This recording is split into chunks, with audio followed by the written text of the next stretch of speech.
Llamas primero. Bueno, hola, estamos acá y vamos a hablar de peronismo y su llegada, sus antecedentes en el país. Claro, todo lo que es su gobierno, el apoyo que recibió Y las políticas que aplica. Las políticas que aplica, claro. Y nuestro eje principal va a ser el autoritarismo del periodo, así que vamos a ver los puntos principales de este eje. Así que les dejo a Cristian, empieza a hablar.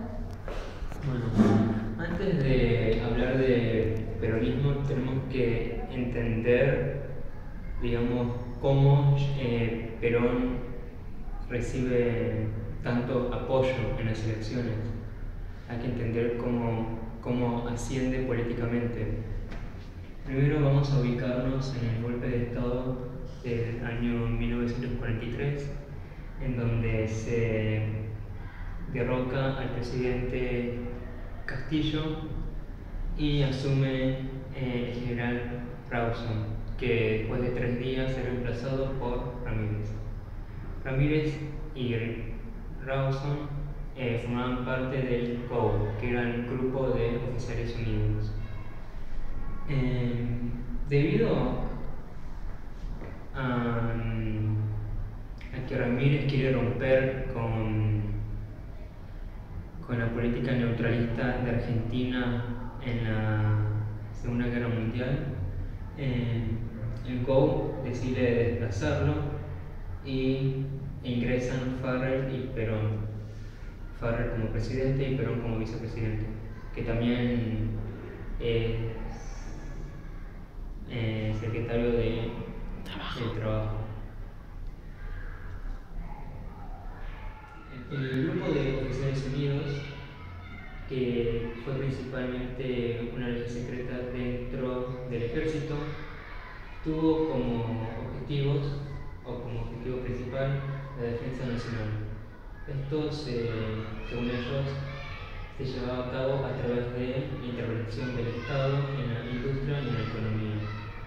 Se buscaba una autonomía industrial, debido a que Estados Unidos rechaza venderle a Argentina armas debido a que el país adoptó una política neutralista en la Segunda Guerra Mundial. Por otra parte, también para lograr su objetivo principal, el GOU cree que debe haber un catolicismo social. ¿Por qué? Porque una religión hacía una población más obediente. También se le presta atención a la cuestión social para evitar el conflicto y lucha entre las clases sociales. Perón, como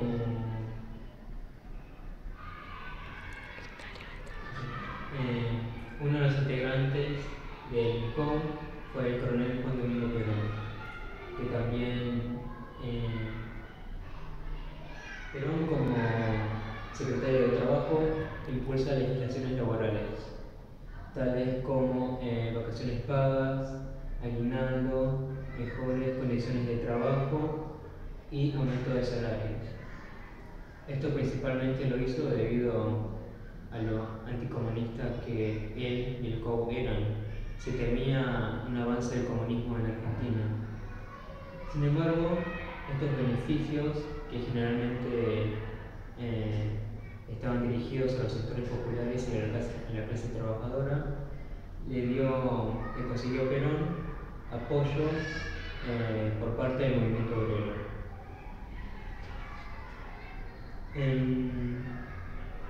No todo era color de rosas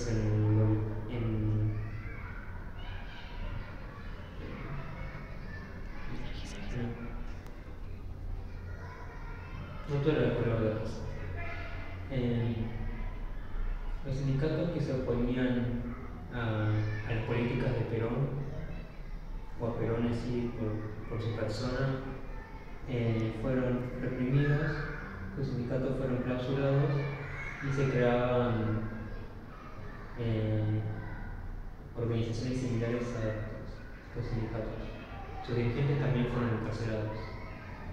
En 1944, una vez derrocado el general Ramírez, el GOU se disuelve. En octubre del 45, un movimiento encabezado por el general Ábalos obliga a Perón a renunciar a sus cargos. Farrell, para proteger a Perón, lo encarcela en la isla Martín García. El 17 de octubre, los sectores populares y principalmente los trabajadores, como no sabían dónde estaba Perón, se movilizan por su libertad y también para saber sobre su paradero. En 1946, Farrell decide llamar a elecciones, en donde se presentan la Unión Democrática y el Partido Laborista. La Unión Democrática era una alianza entre el Partido Radical, el Demo Progresista, el Comunista, y estaba encabezado por sus candidatos eran Tamborini, ambos radicales.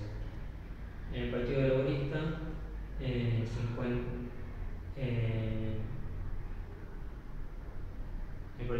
los candidatos del Partido Laborista eran Perón y Quijano. Terminan ganando las elecciones del 46.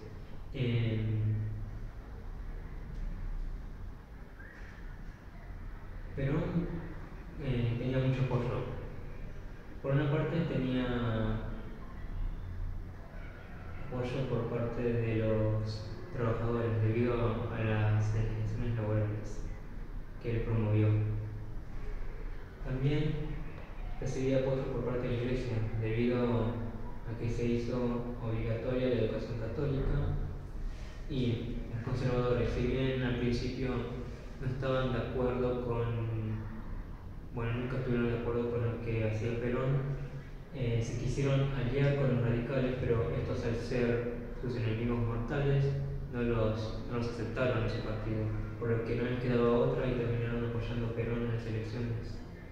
También otra de las cosas que definió la victoria del Partido Laborista fue las declaraciones del embajador norteamericano Braden, el cual tildaba al gobierno de Farrell como nazifascista. Entonces se decía Estados Unidos o Argentina, Braden o Perón. Bueno, ahora ya que ya habló Cristian de más o menos cómo fue que llegó Perón a lo que voy a hablar ahora, que es peronismo durante el 46 al 55. O sea, es todo el periodo durante su primera y segunda presidencia, y después vamos a ver de nuevo todo lo que es la caída, pero eso lo va a hablar Cristian. Empecemos por Perón.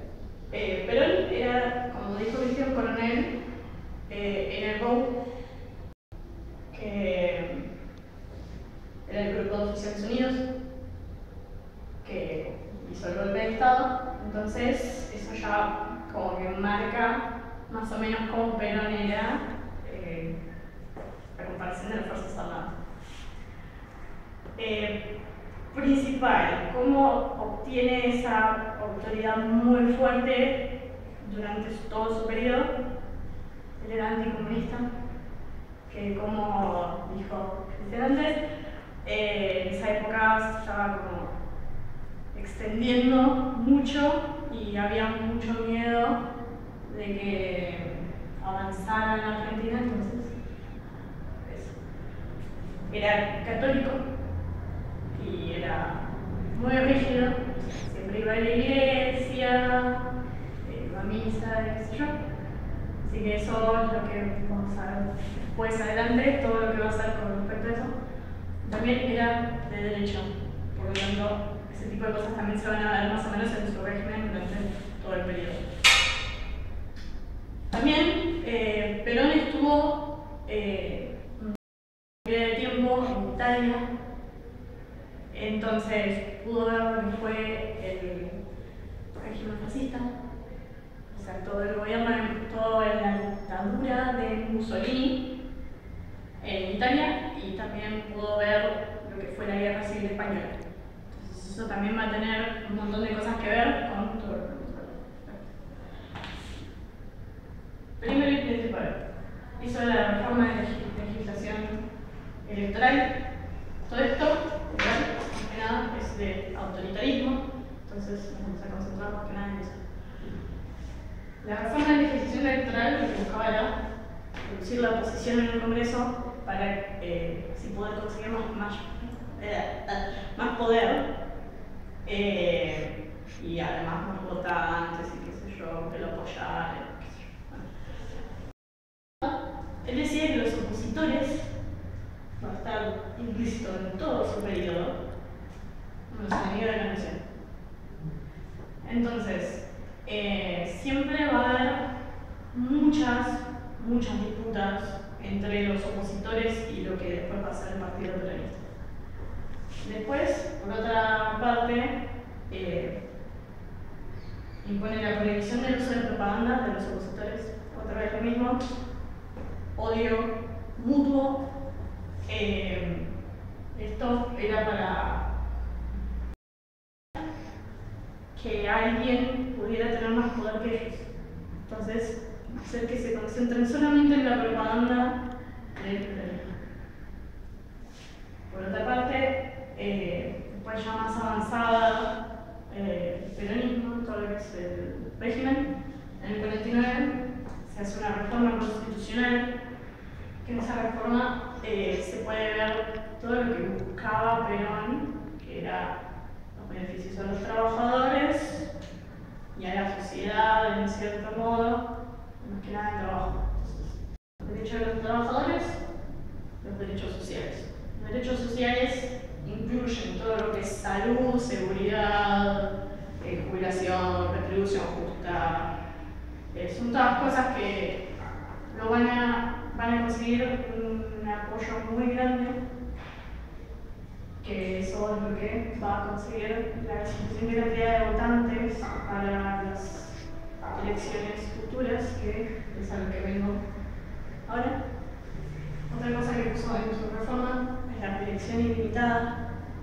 Entonces, los presidentes podían ser elegidos, a pesar de que años anteriores eso estaba completamente prohibido y por ley no se podía. Ahora en esta época sí se va a poder. Y él va a ser el primero que lo implemente. Después, por otra parte, también aparece el derecho de voto, que lo voy a seguir un poquito más adelante con respecto a Evita.